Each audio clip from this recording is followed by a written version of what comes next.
Drama serial Mahnoor की अगली किस्त में हम देखेंगे कि अलीज़े महानूर से मिलने आती है, जहां महानूर उसे कहती है कि मुझे लगा था कि मैं ज़ैन की ज़िंदगी से आ जाऊंगी तो सब कुछ ठीक हो जाएगा, मैं उसकी ज़िंदगी से निकल आऊंगी तो सब कुछ मेरे लिए आसान हो जाएगा।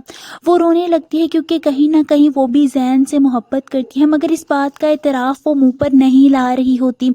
अलीज़े उसे दुख से देखती है और फिर कहती है कि भाई तुमसे बेगुनाह मोहब्बत करता है, तुम भी अपनी मोहब्बत को तस्लीम कर लो।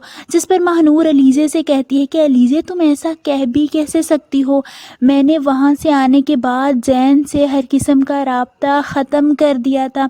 मगर अलीज़े उसे काफ़ी ज़्यादा समझाती है, वो उसे ये कहती है कि राब्ता ख़त्म करने से सब कुछ ख़त्म नहीं हो जाता।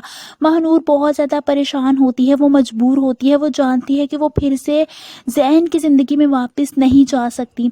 वहीं हम देखेंगे कि महविश हर हाल में ज़ैन से ही शादी करना चाहती है। वो ज़ैन को देखती है जो उसके बाप से मिलने आता है, वो ऊपर अपने कमरे में खड़ी होती है और दिल में ज़ैन को मुखातिब करके कहती है कि तुम्हारे दिल में बेशक कोई भी हो, मगर तुम्हारी ज़िंदगी में सिर्फ मैं ही होंगी। वहीं हम देखेंगे कि मुनीसा बेगम अपने शोहर से कहती हैं कि किसी पराये को अपना कह देने से वो अपना नहीं हो जाता। उनका इशारा महानूर की तरफ होता है क्योंकि दिलावर साहब महानूर के साथ काफ़ी ज़्यादा प्यार करते हैं। वहीं दूसरी तरफ हम देखेंगे कि महविश अब डबल गेम खेल रही होती है।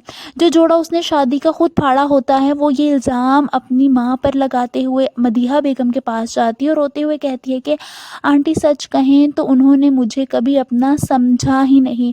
जो ड्रेस आप मेरे लिए लेकर गई थी उन्होंने वो ड्रेस जला दिया है। मदीहा बेगम तो ये सुनकर ही हैरान रह जाती हैं कि मुनीसा बेगम ऐसा कैसे कर सकती हैं, जबकि वो ये नहीं जानती कि ये सब कुछ महविश ने किया है और वो झूठ बोल रही है। आप सबको क्या लगता है कि मदीहा बेगम महविश की बातों पर यकीन करते हुए मुनीसा बेगम से झगड़ेंगी, उनसे इस बात पर इख्तिलाफ करेंगी कि उन्होंने उसका ड्रेस फाड़ दिया है, जला दिया है? कमेंट्स में अपनी राय का इजहार ज़रूर कीजिए।